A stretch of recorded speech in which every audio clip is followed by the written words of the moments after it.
The sad thing about what's going on in our politics and our culture is that Christians aren't necessarily healing that situation or disinfecting the situation. They're reflecting it.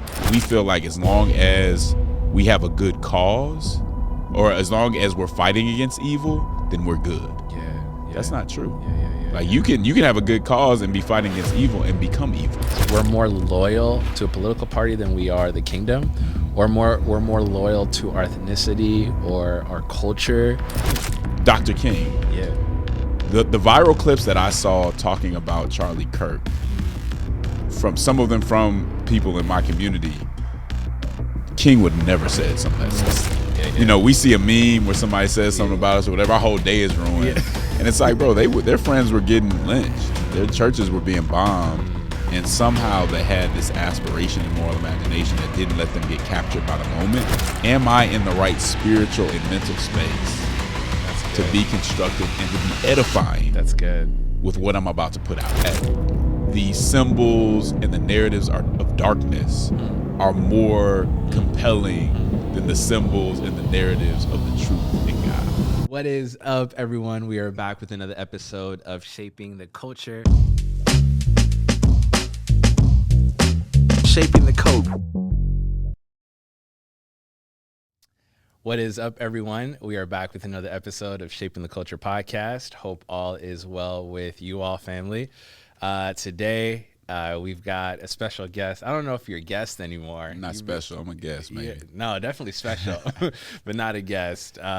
Somebody I truly appreciate, somebody I have gained so much wisdom from, someone that I have gleaned from. He's just got a lot to offer, especially in times like this. He's an attorney. He's a political strategist. He's a speaker and an author. We've got with us the president of the AND campaign, Justin Giboney, with us. Glad to be here, Eb. Thanks for having me. Yeah, we're in your city. We're in Atlanta this time. That's right. Yeah, that's nice. I didn't know you guys got cool out here. I thought it was just hot all year round. You caught a little cold front, but it gets a little cool out here. For a little sure, bit. for sure. It's not, it's not Minneapolis. No. No. When you were in Minnesota last time, was it cool? Was it warm? It was actually warmer there than it was here. Oh, that was what, last week? Oh yeah, you were there last week. Yeah. That's right. Yeah, Minnesota is weird. The Midwest is just weird in general. They say if you don't like the weather, just wait 5 minutes in the Midwest. And so, but we're excited to have you come on this time. Special reason, you just released another book. That's right. It's out now, so you guys can cop it. And so I just wanted to ask you, what is the book? Why'd you write the book? And why now? Why write this specific book now? Yeah, so the book is called Don't Let Nobody Turn You Around, Yeah. How the Black Church's social action tradition leads us out of the culture war. And really it's because of the polarization in our society. And the sad thing about what's going on in our politics and our culture is that Christians aren't necessarily healing that situation or disinfecting the situation. They're reflecting it. Yeah. And so I said, okay, I don't want to just talk in theory. Yeah. What can I use to say we can do this better? And I didn't think there was any example better as far as here in America than the civil rights generation. Yeah. So basically this book answers the question, how would the civil rights generation respond to this moment? Wow. Right? What that's so would unique. their principles and that they use say about what we're going through today? Yeah. That's crazy. That's such a unique take on things. What led to that? What inspired that? Were you just, in all your research, study, and understanding of the civil rights movement, were you just kind of thinking about, I wonder if this would be practical today, or like what brought about this idea? Yeah, it's a good question. Well, number one, the civil rights generation is kind of passing away. So those are like my grandparents. My grandfather was a civil rights era preacher. They're part of that generation. Being in Atlanta, I had a lot of opportunity before a lot of them passed away to have conversations with, the folks in the civil rights generation who played a major part in what was going on. Yeah. And I see their movement being co-opted a lot, but I don't see the actual substance of it being used for what's going on today. So I said, you know what? We have proof of concept. Like we don't have to wonder or just theorize about it. We have proof of concept of a group of people who went through terrible circumstances, but maintain a true gospel perspective. Yeah. We have to find a way to revive that. And that's sort of where the book came from. That's awesome. I definitely want to get into the book and some of the principles you pull from the civil rights era. But I'm just intrigued in having conversations with people who were part of the movement and having conversations with like your grandfather, who's a preacher in that movement. How do they kind of process what's going on right now? Yeah. Like, what are the things that discourages them? What are the things that concerns them? What are the things that they look at now and be like, man, we've got it wrong? Yeah. Well, there's a few. So most of them, like my grandfather's passed away. Most of the folks in the Atlanta movement have passed away too. Right, but yeah. just at church. So people I talk to in church, Yeah. I mean, they see it as a critical moment. What really sticks out to me about them is they're not bitter, right? So all the things they went through, I don't think they take it as something small, but they were able to get through it without a bitterness. And so that kind of just hit me differently. Because for us, you know, we see a meme where somebody says something about us or whatever, our whole day is ruined. And it's like, bro, their friends were getting lynched. Their churches were being bombed. And somehow they had this aspiration and moral imagination that didn't let them get captured by the moment, but maintained just maintain their value. So it's as far as what's happening today, I think the folks at church who I talk to would say this is bad. I hope we don't go back to losing voting rights and all those things. But there is a sort of aspiration to where they're not down and out. Right? You've seen worse, we can get through worse. It's a matter of faith. Yeah, that's good. What's interesting is, we have our faith today and they had faith then, yet our responses are completely different. What do you think we've missed about the Christian faith that has led us to maybe some nihilism, bitterness, the culture wars that we're seeing, the us versus them mentality? Like what about our faith do you think that we've missed that the generation before us didn't?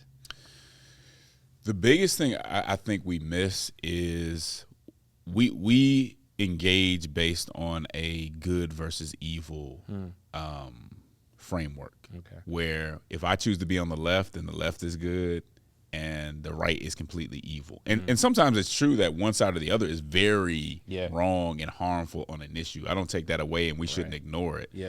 But the idea that our side is completely good, if we think that, then that means our side's going to get away with a lot of things that we're not going to say anything about. Right. That's right. And I think that's one of the biggest differences. So what I try to do in the book is I say we need to replace this good versus evil framework with an Imago Dei and original sin framework or tension, right? So the Imago Dei makes us say everyone has human dignity.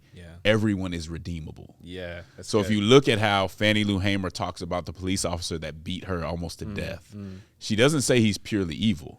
She says, I feel sorry for him because he's sick. Which means he can get better. And she says the church is the doctor, and he needs a doctor. That's completely different, saying he did something wrong and he needs to be held responsible for it. But he's not this basket of deplorables and irredeemable person. Right? So that's the Imago Dei side of it. To say that. I always want, if you listen, and even Dr. King, the viral clips that I saw talking about Charlie Kirk, from some of them from people in my community, King would never said some of that stuff after it happened. It's not that he would said I agree with that guy, but he's not going to give a sermon about how irredeemable and he, how much he didn't have any salvation and all that. Not the week after it happened, right? Like that's not aspirational. That's not helping or edifying your community. But it's that idea that I have to let you know, even as a pastor, how bad this person was. That's not the spirit of the civil rights movement. We can have a real conversation about what went wrong and where we disagree. That after somebody gets shot, that's not my first message. Based on that civil rights legacy. That's the Imago Dei. I love that. Everyone has human dignity. Everybody's valuable side of it. And then I think the original sin makes us say we're not good. And I always go back to the praying Pharisee in Luke, right? Who comes in and is like, man, thank God I'm not like those robbers, this person, and that tax collector. And the tax collector ends up getting justified because the tax collector knew his sin and knew he needed God. And so that's how I think we have to look at it. The civil rights generation, even if you listen to their songs that they sang, what they wrote, was always aware and clear that they sinned and that they were capable of wickedness too. It wasn't just the other side. So even as I fight against something that's evil and wicked, I got to make sure that doesn't infect me and I don't react in kind. But I think today we feel like as long as we have a good cause, or as long as we're fighting against evil, then we're good. Yeah. That's not true. Yeah. Like you can have a good cause and be fighting against evil and become evil. That's right. And history shows us that over and over again. That's right. That was the type of moral knowledge that they had, Right. that I think we're missing today. That's good. Okay, my mind is turning. So many thoughts and questions come to mind. What do you say to the person who'd hear something like that and say, well, doing it the right way hasn't helped us. It hasn't worked. We're still fighting. We're tired. Why do I always have to extend grace? This idea that we're all made in the image of God. I think we get that in theory. We get that theologically, intellectually, but in practice, or maybe in the way we relate, it's so hard to take that concept and apply it because we are tired. I've even heard people on social media critique MLK and say things like, man, his approach doesn't work. His approach isn't helpful. What does that do for us? I mean, it got him killed. We need something that's actually going to work. How do you respond to something like that? And I know that sounds extreme, but I hear a lot of Christians saying stuff like that. Yeah. Yeah. I mean, for a Christian to say it got him killed, I mean, Jesus' work got him killed. I don't think that means you failed. Yeah. That's good. Right. But even if we want to go to like empirical data shows, if you look at what was happening in slavery or Jim Crow, even if things are not great right now, they're better on so many different. That's right. With so many different numbers than things were there. Yeah. So my question to them would be, what movement accomplished more than the civil rights movement? So you can say that. And I think what happens is we feel like, for some reason, we've come to the place where we feel like if we have public temper tantrums and if we're always just coming at people, that we're really accomplishing something. Right. I don't think that's the case at all. Like somehow we think that's authentic and that's what means, that shows that you're passionate. Yeah. I think it's actually counterproductive. We live in a society, especially for Black people, you don't even have the numbers to get what you want to get done unless you're able to persuade people.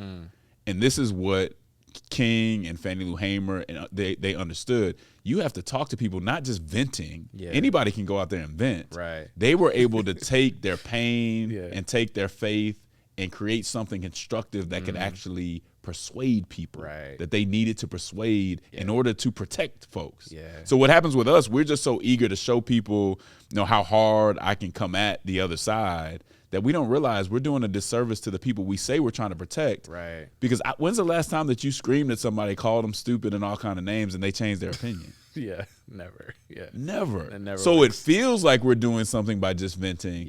But actually it's counterproductive. And if you look at the type of movements that change how people think in a positive way, if we will venture to be positive, that's good. They go about it much differently than we are today. So I think it's a misconception that that's good. Being vitriolic and having contempt for other people is actually beneficial to you or your cause. Yeah, that's good. How do you said something key there. You said, having a positive perspective. How do we stay positive when we're facing things like the algorithm and culture wars, and everything and everyone around us is basically affirming how we feel?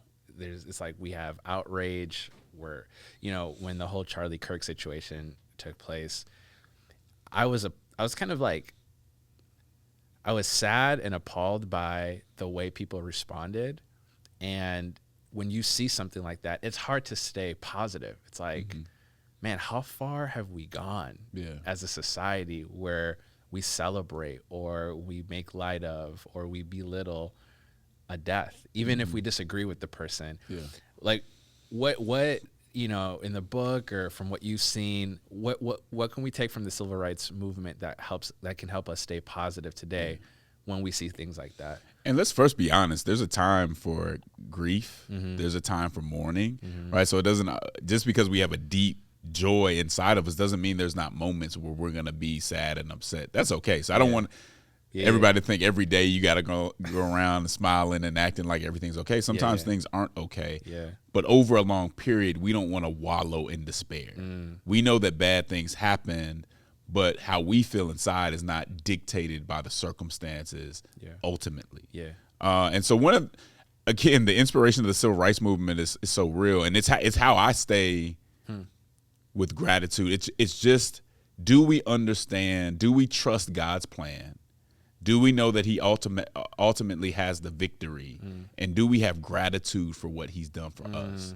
If you want to, even in bad times, sometimes you just got to go to your church and have a conversation with somebody at your church. Sometimes you just got to look your children in the eye. Sometimes you have to talk to your family members, your brothers, and think of the good times that you had. There's so much to be thankful for. Good. And sometimes we do have to search for those moments. Yeah. You can't let the moment and the enemy hide what you should be grateful for. Right. So no matter what we're going through as Christians, we should always, what is our faith? What do we have inside of us worth mentioning if we can't have gratitude when things go wrong? Right.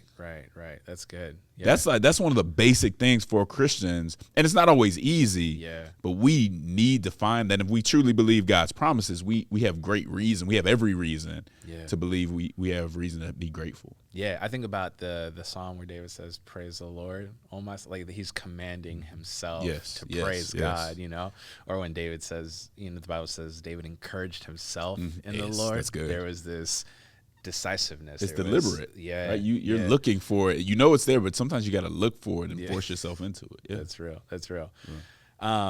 What from the book? What other principles have you seen from the civil acts movement that could be applicable today? Something that you feel like is instrumental that we have missed out on? Yeah, I think one of them, and I touched on this a little bit, is the need for self-examination. So the civil rights movement, before they did anything concerning social action or civic engagement, they had this process that they would go through. And so they would make sure they did some fact finding, which we probably need to do because we just trust our algorithm and don't even really know the facts of what actually happened. So they did several things. One of those things was self-purification, where they would sit down, they would pray, they would fellowship, and make sure that before they engaged in this social action, they were ready to do so in a constructive manner. Now let's think about all the stuff that we see on social media, and sometimes maybe that we put out. Do we really go through the process of self-purification to make sure we're constructive? How different would our algorithms be if we sat down to say, am I in the right spiritual and mental space That's good. to be constructive and to be edifying? That's good. With what I'm about to put out here. Right. Yeah. That's a discipline that really means something. And this, you see this all through the civil rights movement. When they're singing songs, when they're singing spirituals in the public square, on the streets, they're not just doing them because they sound good or something to do. They're doing it because those spirituals remind them of the principles and become disciplines of how they should act in that space. I'm going to treat everybody right until I die. Sounds pretty simple, but yet it's profound when you're talking about people who are lynching you and bombing your churches, right? I'm going to keep my eyes on the prize. Regardless of what's going on in front of me at this moment, I'm going to focus on what's beyond this moment to get through it, right? So they're saying these things and repeating them because that's what's helping them remember who I am in Christ and how I have to respond as a representative or ambassador of Christ in this tense and nasty and dangerous moment. Yeah, I love that. That makes me think, Lisa Fields once said, theology is a group project. Yeah. And I think sometimes when we process information, we process in isolation. Yeah. And what I love about the civil acts movement is they had each other. They got together, and it sounds like the purification process was in community. And I feel like today we don't have that. Our community is the algorithm.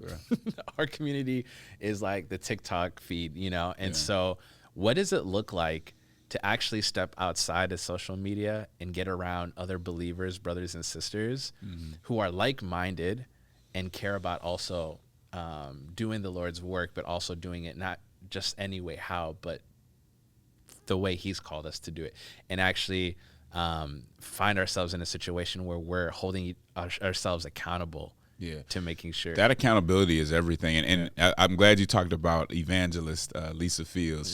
She's a good friend of mine. And she's actually part of a group who helps me get through those moments. Because everybody has those moments, and sometimes you text the chat group and you say, hey, man, should I say this? Or I'm feeling this way, and they say, no, just leave that in the chat, bro. Right? I love that. And so we do have to have those people that hold us accountable. The crazy part is we live in a culture where it's so vitriolic and it's so either they win or we lose that nobody wants to correct their own side. And so we just find ways to justify each other. No matter what we say, what we do, if I say Ebb is wrong, then that means these white evangelicals over here are somehow going to get a point. Yeah. No, if I say Ebb, you shouldn't do that. That's helping. That's helping you. That's helping us be better. That's good. But it's hard to fight through because I mean, if you go in my comments, anytime I kind of critique, the black community, critique here or there, people, how could you do that? Trump is doing this. Trump is doing that. So what? He doesn't set the standard for how I'm going to react to certain things. Right. If you read Nannie Helen Burroughs, and if you haven't read Nannie Helen Burroughs, anybody listening to this, you got to read some of her work. Yeah. She was so outstanding at encouraging her people. She spent most of her life working for women to get education, black people to get education, but she was also about moral improvement. And she said, here are the things we do well. Here are the things we have to do better. Yeah. And whether you want to hear it or not, you need to hear it. And I'm telling you because I love you. Yeah. Today, we just affirm if somebody we know and love is doing something they shouldn't be doing or doing something that's immoral, we just affirm it because we don't want to hurt them in that moment. Right. But you're actually doing them a disservice according to Christian principles. Yeah. I think part of the problem in that is we're more loyal to a political party than we are the kingdom, or we're more loyal to our ethnicity or our culture than we are the kingdom. And here's the thing. God has created ethnicity, culture, we have government, So it's not that we rule any of those things out, but I think the filter in which we process our ethnicity, our culture, our background, our experiences, our government is through the lens of Scripture. Why do you think we are prioritizing the wrong things? Why does our skin color come before? Because I feel like when our skin color comes before Scripture, that's when the accountability fails. Yeah. It's like, well, I need to be loyal to Justin because we're on the same side, even if what you're saying is incorrect. Like, where does that come from? To place this in a historical context, I think when a group of people has been disparaged and demeaned and told they were less than, you're going to, when you get the chance, you're going to try to reverse that. You're going to try to say, no, that's not true, which is not. Yeah. And so I think it's good as far as self-image to celebrate your community, to talk about the contributions that you've made. There's nothing at all wrong with that. That's something that I do with my sons because I want them to have a healthy self-image. Yeah. But when that goes to self-exaltation, when that goes to, in order to lift my community up, I have to degrade this other community, that's when we go into identity idolatry. And again, we have an identity-obsessed society. Yeah. And so we push it to a point where it just goes too far. Yeah. Then the moment that I can't even publicly critique someone in my community, which King did, which Baldwin did, which everybody else did, but some reason now this is off limits, right? The moment I can't do that is the moment that I got to question how much I care about my people, or do I just care about the narrative? Wow. Yeah. That's real. The reason why that stands out to me is because in our church, we're reading through the book Live No Lies by John Mark Comer, and he talks about how a lot of us are operating out of a narrative that we don't necessarily even know we're operating out of.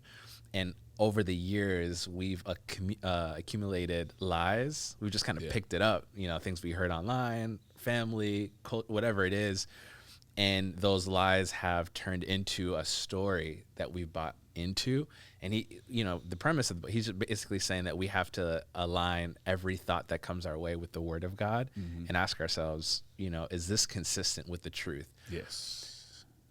I see a lot of lies going around in our culture. I mean, you don't have to spend more than 5 minutes on Instagram, and it's like, it's all over the place. I want to ask you, and even I'd love to hear your thought process in this too. Like, what do you do to protect yourself from wrong narratives? How do you keep your mind and heart thinking about what's right, what's true, what's noble, what's pure? I think every culture has cultural myths, right? It's the things you say about yourselves or others to kind of lift you up, and not all of them are terrible. Yeah.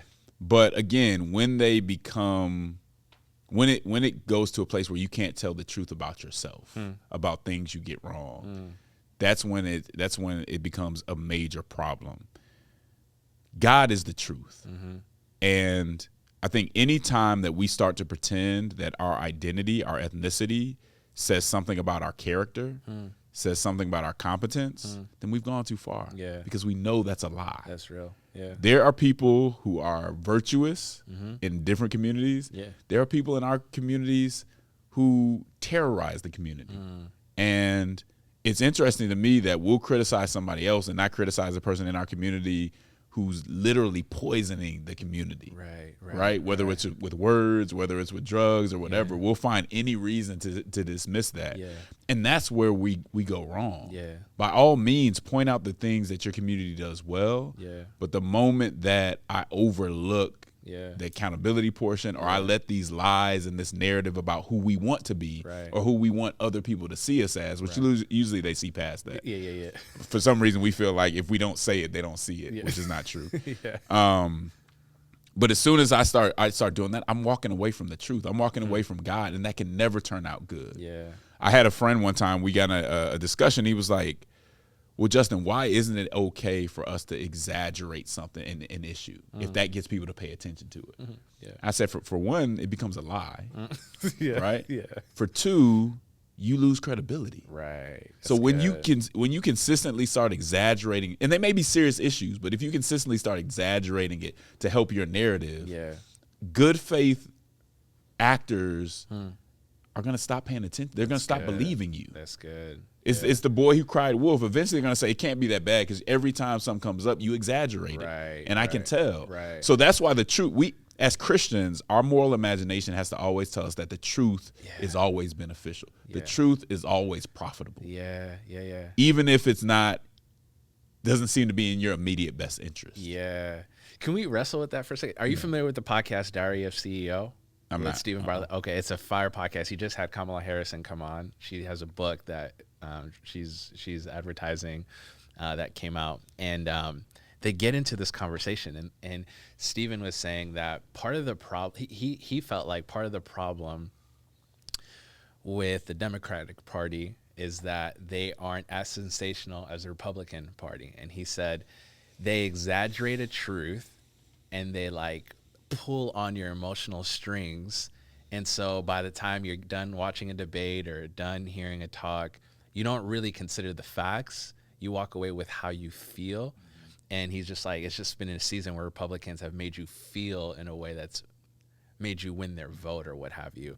And he was saying they were wrestling through this whole topic of how do we fight for truth, the facts, when it's not sensational, when it's not sexy, when it's not memorable, when it doesn't make you feel a certain way. And I'm hearing you talk, and that's where my mind went there. I was like, man, sometimes truth-telling could feel boring, or especially in the political space, truth-telling could feel, it's not persuasive. So how do we lean into what's right, even when it's not beneficial or we're not getting what we're hoping to get from it? No, that's good. So the first thing I'll say, I think Donald Trump is gifted, if you can even call it that way, at putting out those narratives and helping people feed on the wrong things. Yes, right? Yes. I'll say that. And I think that's in some reasons why Republicans have been able to do some of the things they've done lately. Yeah. I wouldn't say that the Democrats don't do that. Okay. I think maybe they haven't been as good as lately, but I haven't compared to seen Trump. them as Trump be. Yeah, that's what I'm saying. He sells at it, but I don't know that they don't do that. I gotcha. So give me the question more with the how do we just pick truth yes. So what we have to realize is enraging people and feeding them all kind of this bait to get them excited in a negative way is always easier than inspiring them. Mm-hmm. But this is the beauty but this is the role of a true leader. Yeah. A true leader digs deep down in the word, in themselves, and finds a way to do the hard work to make what they say artful, to pull in truthful narratives and truthful and good symbolism to compete with the negative. Yeah. And what people don't want to do, the reason that we don't do it a lot, because it's hard. It takes more time. Yeah. It takes us to sit down and pray and really fight to find those symbols. But you cannot tell me that the symbols and the narratives of darkness are more compelling than the symbols and the narratives of the truth in God. You just got to sit down and find it. So if I listen to a speech from Dr. King and then I listen to a speech from Hitler, which is more inspiring? King. But he's got to pull it. He can't just pull it from lies and say whatever he wants to say. He's got to pull it from the truth. He got to pull it. Yeah, but once you do that, that's what makes a leader. And that, again, that's what's so disappointing, in how some people are responding to these recent tragedies from the pulpit, not pulling light. Yeah. Pushing people further in darkness. Yeah. How do you feel about how social media platforms just anyone now? Because I think part of the reason why we're not digging deep is because we don't have to. Yeah. As long as you're saying what people want to hear and you know how to play to the algorithm, you basically have a voice. Yeah. And it's dangerous because the people that we've platformed aren't digging deep, aren't pulling from truth. Like, how do we, even for consumers, like, who are the people we should be paying attention to? Who should we be following? Yeah. How do we make sure that we are following the right leaders in a time like this? So I've been talking a lot about conflict entrepreneurs. And conflict entrepreneurs are people that have made an industry out of division.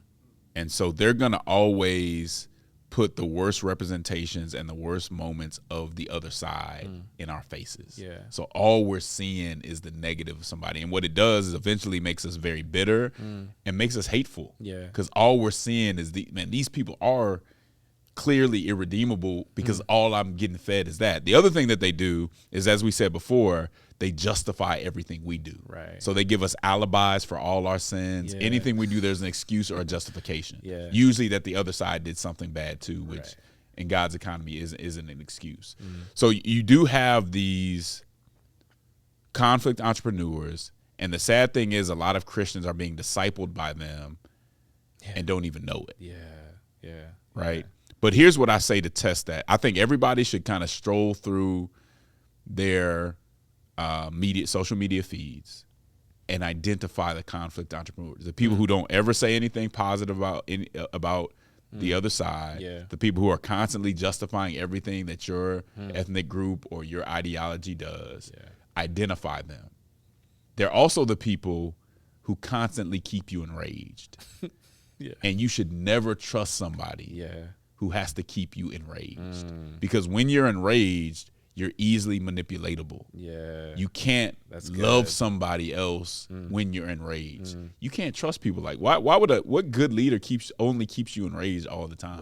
Right. That's manipulation. That's good. Yeah. And so I've been calling for Christians to identify those people, those conflict entrepreneurs, and stop following them. And it's hard, because they're telling you what you want to hear. They're feeding you that narrative that exalts you and pushes somebody else down.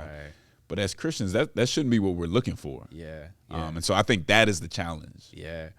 One of the reasons why I really appreciated following you for many years is I think you live what you preach. And so when Charlie Kirk was killed, you went on Instagram and you talked about how you didn't feel like that was right. And you talked about how Charlie, though you had very serious disagreements with, you still honored his life, and also said that wasn't the right resolution. That wasn't the right solution, or what have you. And I appreciated that so much, because I think it goes in line with what we've been talking about in this conversation. I feel like sometimes when you disagree with someone, or you don't align with someone, you unfortunately don't honor their life. It's the whole Imago Dei piece that we were talking about earlier. That's it.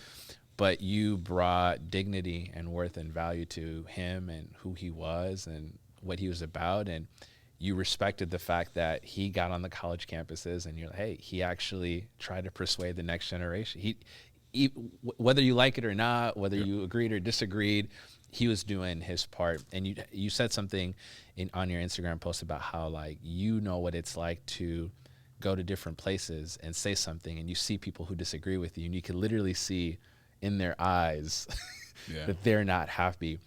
Can you speak to how, if we don't disagree well, if we don't honor, we don't value people, that it might not end well for any of us. There's no real win into like what we're even pushing forth. Like everybody loses if we follow these kind of leaders and if we live these kind of principles. For sure. One of the things we have to understand is we can critique someone and challenge their narratives and challenge their arguments without disparaging them personally, right? These are ad hominem arguments, arguments against the man. Yeah. How about I talk about your arguments and your perspective and not just try to take you down? That's something that I don't know that we grasp anymore. For me to disagree with you is for me to try to completely eliminate you or humiliate you. Right. I think for the Christian, that's not where we go. So I would have loved, have a conversation with and a debate and a disagreement with our brother who was just assassinated. Charlie. Yeah, Charlie Kirk. Yeah. There would have been some real disagreements. Yeah. I don't know that who I'm serving if that would have gone into kind of insult for insult. Yeah. Right. At some point, at that point, the discourse is lowered and people are receiving less from it. Right. So when somebody passes away, especially in that manner, for Christians, a lot of what we do is about ordering and prioritizing how we deal with things. Right. If I automatically jump to what I disagree with him on after he's been assassinated or, in that situation, I'm missing the bigger point, which is that's the wrong way to respond to someone you disagree with. Yeah. That's the number. And as I said before, I think there should have been a pause after that. That shouldn't have happened. Yeah. No one should get killed for their opinions, period. Right. Now, maybe later on we can say, here's where I had a disagreement. Here's where I think you were really harmful. But we're in a situation where everybody's constantly looking at the scoreboard. Yeah. So if I address the assassination of Charlie Kirk and I don't automatically say how much I disagree with them, the conservatives, the white evangelicals might get a point. I can't let that happen. I don't care if somebody thinks they get a point from that. I may have my conversation about my critique too. Right. But am I maintaining the principle first and foremost? That's good. That first and most important principle. Yeah. We're not always doing that. Yeah. When I think about the disciples that Jesus had, he had people in his 12 that were on opposite sides of the political spectrum. He had people who were sellouts and served the Roman Empire, and then you had people who wanted a revolution and wanted to overthrow. And Jesus calls both, and I'm like, man, what a picture of the kingdom, the gospel, that God can bring people who are completely different and bring them into one family. And the reason why that's so beautiful to me is I don't know any other religion, any other worldview that can bring two people together like that. Mm-hmm. And I feel like when I think about John 17, Jesus' priestly prayer, he says, Father, make them one as you and I are one. Yeah. Then the world will know that you have sent me. I think we're losing our witness. I think we're missing out on, I love apologetics, but I think the greatest apologetic isn't your apologetic. It's your life. It's your love. It's your unity. Can you talk to what's at stake here for the Christian witness if we're unable to come together despite our differences? I think what's at stake is, number one, the society that we're in right now. If Christians who have the same Great Commission, who has the same Great Commandment, if we can't find common ground beyond race and party to come together around something that's bigger than all of that, then how do we expect people who don't have the same faith and don't have, have those things in common to come together? We need to be that example. That's right. And that's why I'm with you. It breaks my heart to see Christians give up on each other. Right. And let's be honest, when I look at some Christians, some kind of like MAGA Christians, the things they say, the way they mistreat immigrants and talk about immigrants, it breaks my heart. Yeah. And the question is, should that cause me to walk away and just kind of create a wall of hostility around my tribe? Or should I say, how do I get to some of those people and tell them why that's not how Jesus wants them to interact with people? Like, should I try to persuade them and win a brother, or should I just walk away? Yeah. And I get for a lot of people who maybe have been in a lot of white evangelical circles and got really hurt. Yeah. Like, I don't want to downplay the hurt that people have had. Sometimes those folks have to walk away to be healthy. Yeah. But understand when you have to back up and be healthy, and don't lead from that hurt. Yeah. And I think we have a lot of people who have been hurt that are still leading without being healed from that hurt. And so they're giving up. Like, they're telling other Christians, man, just give up on them and let's focus on. I as much as I want to do that sometimes, I don't see in the Bible where I can give up on other believers. Yeah. And I think it's irresponsible. That's good. To tell other Christians that. Because first of all, most of the time you're seeing the worst examples of them. Yeah. Not everybody is thinking or acting like that. Right. And even if they are, what would you like, is it best for us to keep telling the truth and keep talking about compassion and love, or just say, forget you, I'm done with you? Yeah. I just don't see that in the Bible. I get it from a human, fleshly position, a tribal, prideful position. Right. I don't get it from a compassionate civil rights generation, Fannie Lou Hamer, kind of perspective. That's real. I went to like a Christian high school, university, and it's predominantly white, and in 2020, when everything was taking place, one of my friends from high school reached out. He wanted to wrestle through some of the things that were being discussed politically. And, he's like, hey, we should go through this book, Fault Lines by Voddie Baucham. I haven't read that. I heard about it, though. Yeah, I read it. Well, that's the thing. So I had friends who's just like, you're going to read that book and engage with him? And I was like, if I don't, who will, And so though I like really disagreed with a lot of the things in that book, I took the time to read it. And every week we would come get coffee and we would go back and forth and we would discuss. And it was frustrating and it was exhausting. It was taxing. But I leaned in because of what you're talking about. Like, I can't give up on my brother. And there's no fairy tale ending here. What ended up happening is we just agreed to disagree and we had to separate for some time. But what does that look like to not give up? Because I don't think giving up or not giving up means you don't get to walk away for a season or take a breather. But what does it look like to lean in and not give up on a brother or sister in the faith? Yeah, and so when I'm talking about not giving up, I'm not saying continue to accommodate, right? Like, I'm not saying completely compromise the truth and your own dignity. But what I am saying is never giving into the identitarian narratives that the other side is irredeemable, that they can't change. That's good. And this is a lot of, and this is how I know a lot of Christians are being discipled by kind of like a secular activist ethos or ethic, is because that's the ethic. Is some people will always be this, they'll never change. That's good. Ever. The Bible just doesn't say that. Doesn't teach and so that what at you all. did is actually love.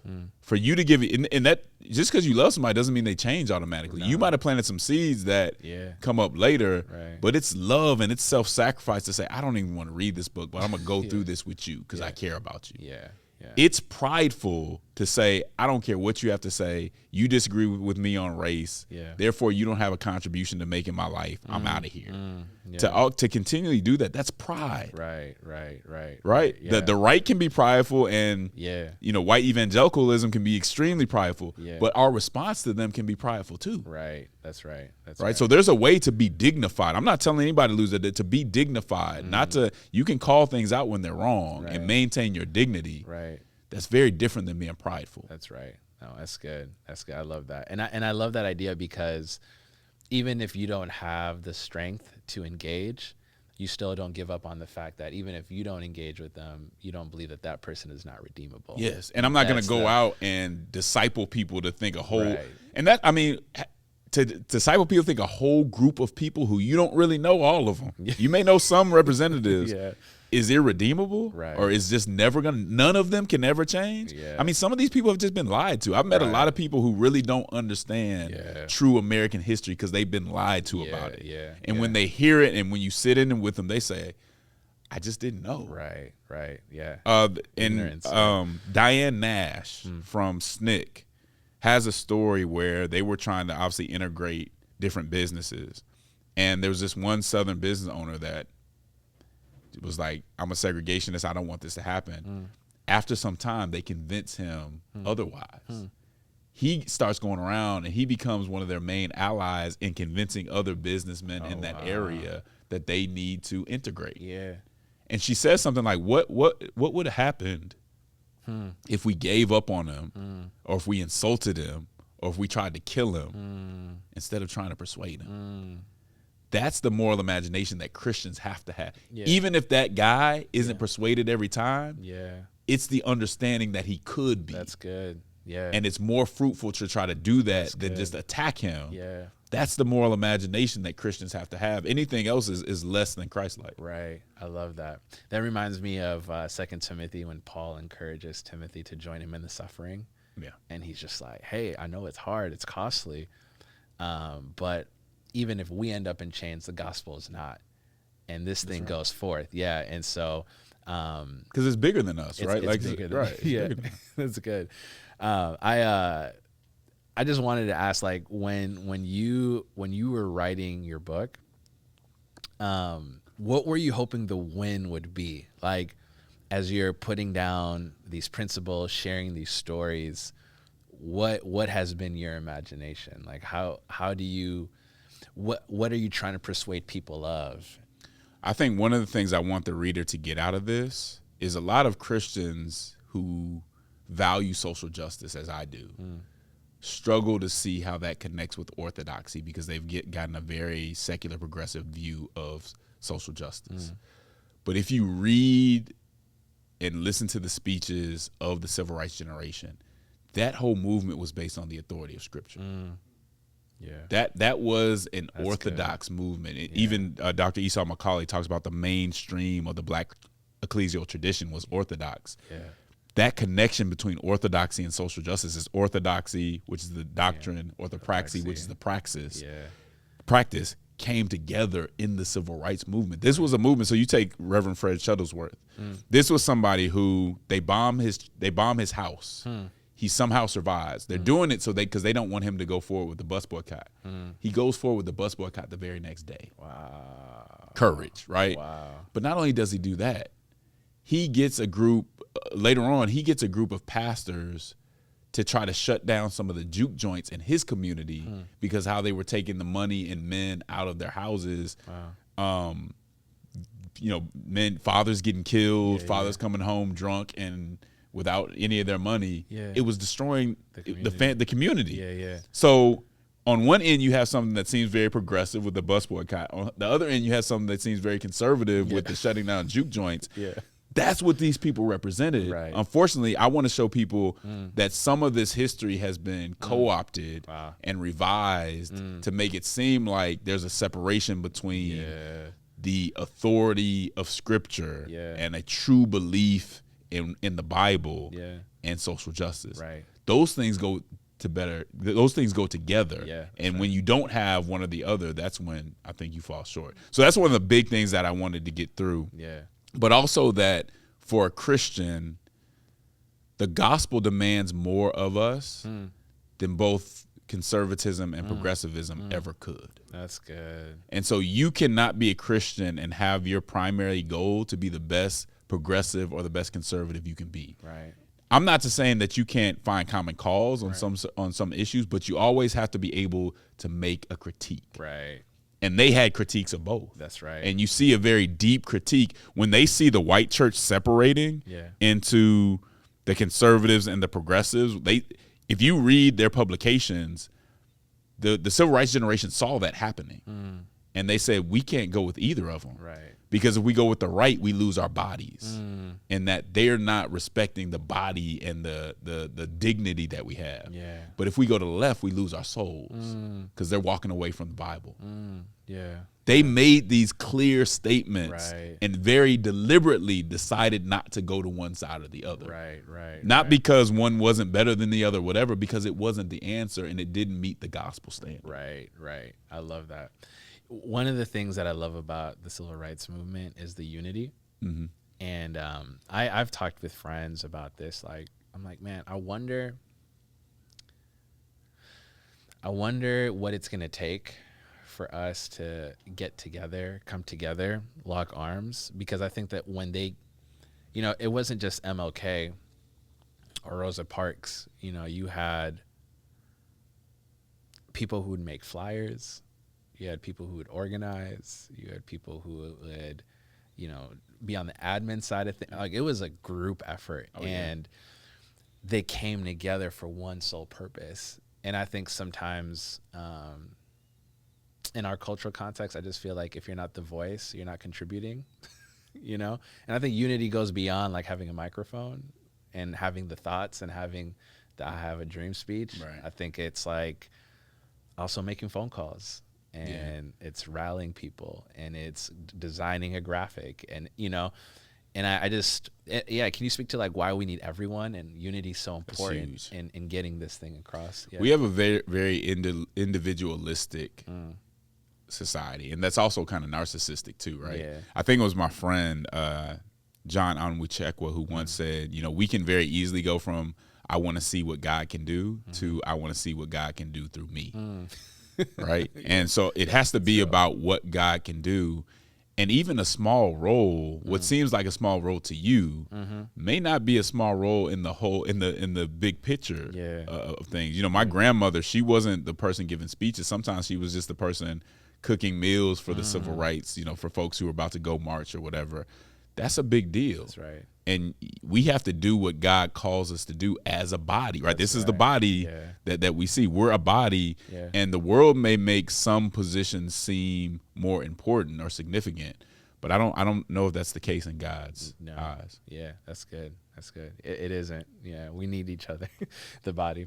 I feel like I could talk to you for another hour or two easily. It's always a good time having a conversation with you. My last question is, what's your favorite chapter in your book and why? So Esau asked me this too. I got to go with, I think it's chapter 6 on moral imagination. Because one of the ways Christians are going wrong right now is we're arrested by the moment. And the civil rights generation always had disciplines and exercises to make sure that where their mind and spirit wasn't trapped in the moment. Because the moment is always hiding from you. The moment is always going to overemphasize one thing and underemphasize another. Yeah. And if we're going to keep a gospel balanced and healthy perspective, we have to see beyond. I'm going to keep my eyes on the prize. Why? So I'm not just caught up in this moment. Right? I'm supposed to go through the valley of the shadow of death. I'm not supposed to get stuck there. That's good. That's so good. And if all we're thinking about is the moment, if all we can see what's going on now and how my enemy's reacting now, then it can justify all kinds of things that aren't justifiable. We have to see past this particular moment in history to see what God has said would be. So when I talk about moral imagination, I'm talking about being able to understand what happened in the past, what's going on in the future, and what's likely to be, but surpassing that and going towards what ought to be, and what God said will be in the future based on His word. That's and so that chapter really digs into that, and I do use it to that particular chapter. I have a critique of secular activism and its lack of moral imagination, and why it often ends up very counterproductive and really embittered. That's real. As you're talking, I'm reminded of the passage, I think it's Hebrews 11 or 12, after the Hall of Faith, and the author says all of them, Abraham, Moses, Gideon, they all died in faith, not receiving what was promised because they look forward to. I just gave a lesson on that, Hebrews 11. Yeah. And as you're speaking, I'm thinking Sunday about school that. class. Yeah. I think we're so nearsighted, and I think sometimes like we forget that this is not the point, and this isn't home. And it's not to say we don't bring home down, but it is to say like we don't have to die in bitterness. We don't have to die in fear. We don't have to die in. We can die in faith, knowing that one day all things will be right. And we do the work not just because we will succeed, which we will succeed in some ways here. We do it because it glorifies God. So even when we don't succeed in that moment, we've glorified God and maybe even had a public witness that inspires other people to do it the right way. That's right. Yeah. Just like this book, inspired by. There you go. I love that. There you go. Any last thoughts before we wrap up? Maybe let people know where they can cop the book, buy the book, all that good stuff. So again, the book is called Don't Let Nobody Turn You Around, How the Black Church's Social Action Tradition Leads Us Out of the Culture War. You can cop that on Amazon. It's available now. You can always catch me in the Church Politics Podcast. All social media, Justin E. Giboney and Campaign. Awesome. Yeah. We'll put the link in the description below too, so you don't have to do too much work. Appreciate that. Man. Yeah. We appreciate you. We always, man, thank you. You're such a needed voice, and we're so grateful for your life and your ministry. And I've already shared with you what you and the AND campaign have meant to me personally, and how that's helped me navigate a lot. And so thank you. I just, a lot of my framework around faith and politics have come from you guys, and so I really do appreciate the work that you're doing. It means a whole lot. I appreciate that. I hope this episode blessed y'all, family. Let us know in the comment section what you thought. Buy the book, and until next time, peace and grace. Shaping the Code.